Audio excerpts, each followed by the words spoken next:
Hi guys, welcome back to my channel. It's Christopher again. I'm going to cook a curried shrimp with coconut milk. So try this at home. Maybe something new for you. Kung nasanay na kayo sa buttered shrimps or garlic shrimps, para maiba naman ang yung lutuin sa inyong mga tahanan. So it's very tasty din naman po. So try this at home and I'm sure you will enjoy it. And yet, if you haven't subscribed to my channel, please do subscribe to my channel, like and share my videos. Hit nyo na rin po yung notification bell para po pag meron po tayong bagong video, updated po kayo, of course. And if you have any comment, just write a comment on the comment section para po alam ko if how it went to you or if you want me to do something or cook something and maybe I can cook it for you in the future, okay? So let's start cooking. So when you are cleaning the shrimp, it is important that you have to keep the skin separate.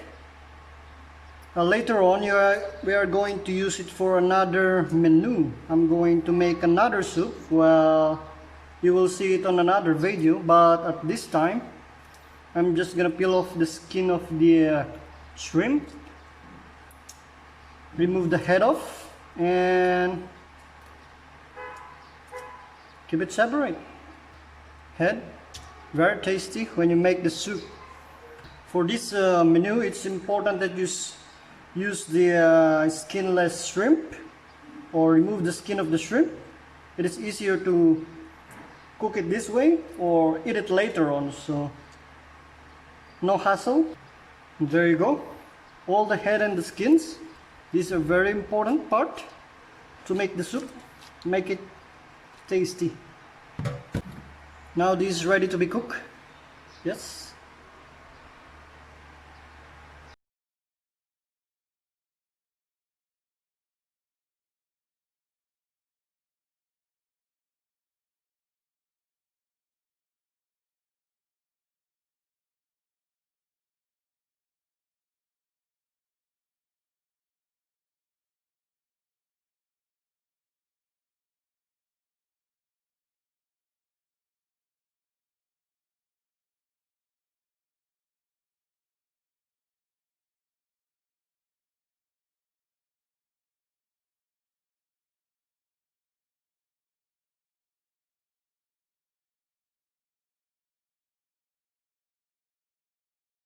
Pag-start na po tayong magluto, so first I'm going to put the butter.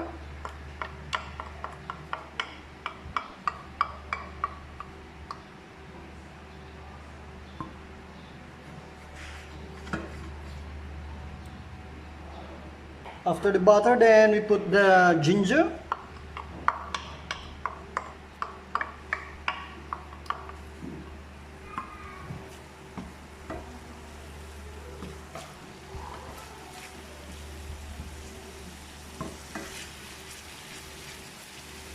Then we add garlic.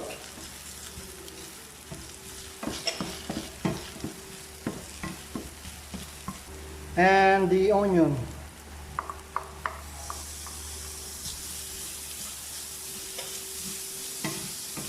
So saute-saute lang siya.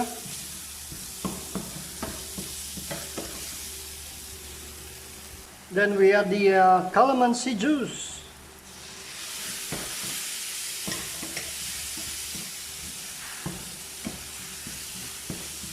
Smells great. So we put also the turmeric powder.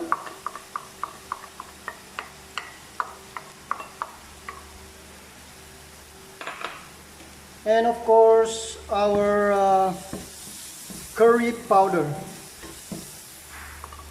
Now when cooking these spices, don't let it burn, so mix it well. And mix it quickly so it doesn't burn.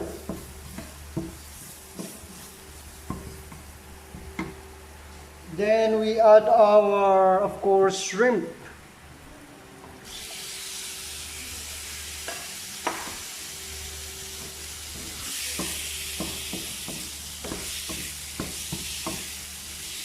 Sarap ng amoy, mga kakusina. Well, I'm sure this is a new menu for you, so you have to try this at home because it's very tasty, I'm sure. magugustuhan nyo ito.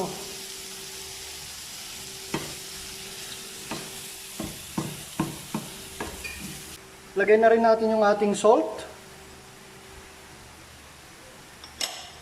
and the black pepper.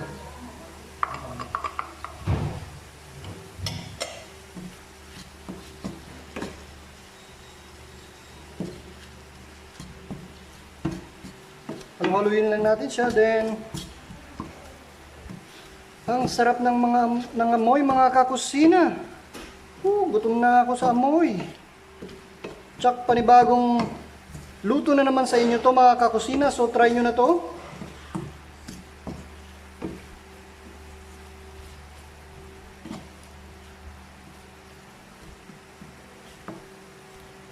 Then, of course, add na natin yung ating coconut milk.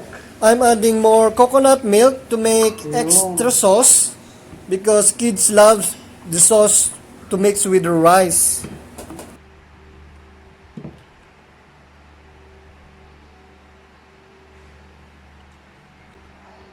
Well, I'm using instant gata or coconut powder. Malayo po kasi ako sa palengke, but if you have the fresh coconut milk, then of course mas maganda po yun. And if you have the grated coconut as well, you can mix it here while you saute the spices. You mix the grated coconut. I don't have the grated coconut, that's why I haven't put any, but you can always put one.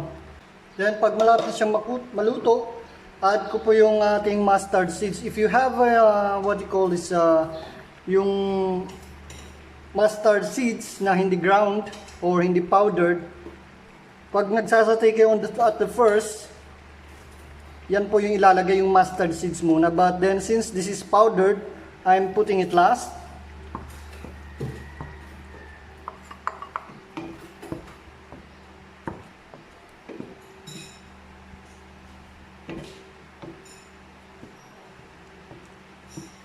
Ayan na po, luto na po ang mga kakusina. So, serve na po natin.